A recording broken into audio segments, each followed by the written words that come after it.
ये बातें हम लोगों ने शास्त्रों में पढ़ा है और गुरुओं के मुख से सुनी है ना? हमने पढ़ी है, हमने सुनी है, लेकिन बंधुओं देखा तो नहीं ना। देखा है क्या? भगवान के पंचकल्याणक देखे? बोलो देखे हो कि नहीं देखे? हाँ देखे हो? पंचकल्याणक नहीं देखे।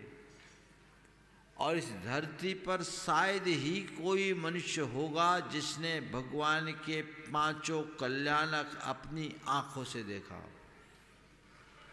क्यों? कारण बताता हूं। भगवान के पांचों कल्याणक पहले तो वही देखेगा जो भगवान के गर्भ में आने के कम से कम 8 वर्ष पहले पैदा हुआ और भगवान के निर्वाण के बाद गया हो। दूसरी बात वही देख पाएगा जो जहां जहां भगवान गए वहां गया हो।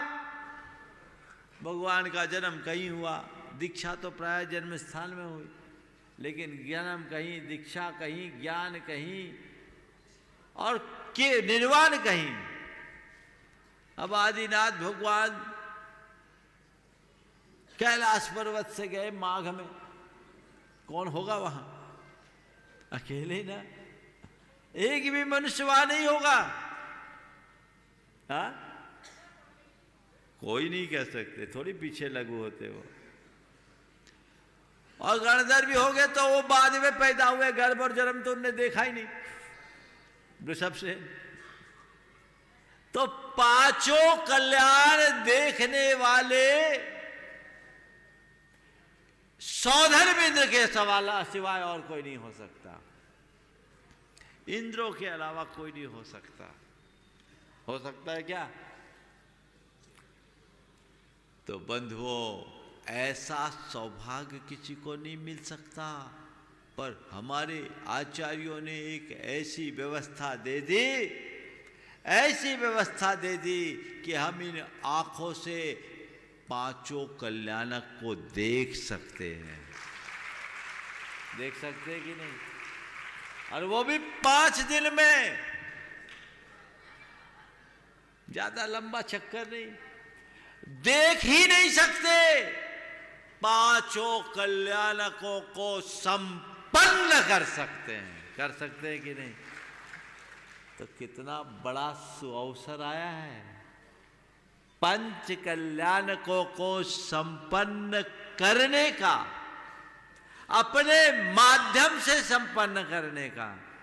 कोई साधारण अवसर है क्या? और ऐसे पंच कल्याणकों को संपन्न करने में भी पंच कल्याणक के नायक बनने का। बोलो पंच कल्याणक का नायक कौन है? कौन है? अब किसको बनना नायक? ऐसे तो कोई को ऑफर मिल जाए, कोई इलेक्शन हो, टिकट की जुगाड़ हो जाए तो हम पार्षद ही बन जाए तो बहुत बड़ी बात। क्यों राजीव?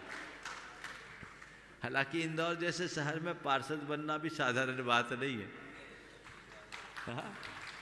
लेकिन एक उसमें इतना उत्साह, अरे भगवान के पंच कल्याणक का नायक बनने का मौका मिल रहा है और खुला ऑफर है।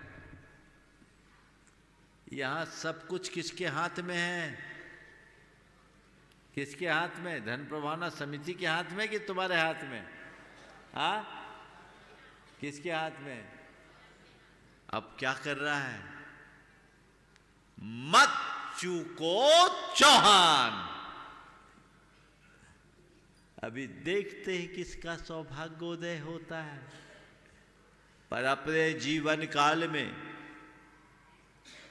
एक बार सिद्ध चक्र विधान, एक बार सम्मेद शिखर की यात्रा, एक बार भगवान के माँ बाप बनने का सौभाग्य, एक बार एक भगवान की प्रतिष्ठा कराने का मन और एक बार एक सौधर्मेंद्र बनने की भावना तो होनी ही चाहिए। ये मूल मनोरथ है।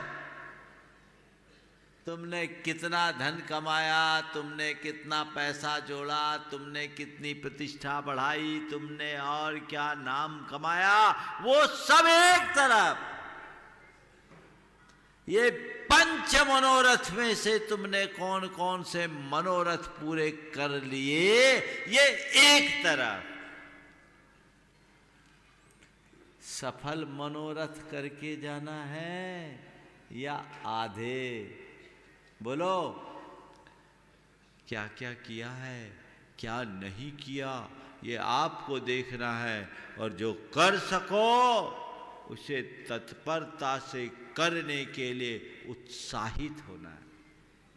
तब कहीं जाकर हमारा जीवन सफलीभूत होगा, हम धन्य होंगे। तो ये चुनाव है, पैसों से नहीं बना जाता। किससे बनते हैं? भाव से। पैसा तो बीच में आता है, क्योंकि कार्यक्रम तो व्यय साध्य होते, बिना पैसे के कैसे होगा। महाराज, कार्यक्रम की जिस दिन से योजना बनती उसी दिन से पैसे लगने लगते हैं। तो पैसे लगते हैं तो पैसा लगाने वाले भी लगाते हैं। सौधर्मिंद कितना प्रबल पुण्य का धनी होता है, उसी पुण्य के प्रताप से वह एक भवावतारी हो जाता है। पर सौधर्मिंद्र भी अकेला दम पर कुछ नहीं कर पाता। उसके लिए कौन चाहिए? सच्ची तो उसके साथ रहती है, लेकिन चाहिए कौन? कुबेर। कुबेर यदि अपनी तत्परता न दिखाए तो सौधर्मिंद्र किससे काम कराए?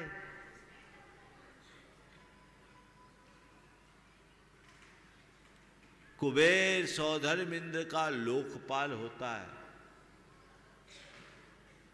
सोम, यम, वरुण और कुबेर, 4 लोकपाल।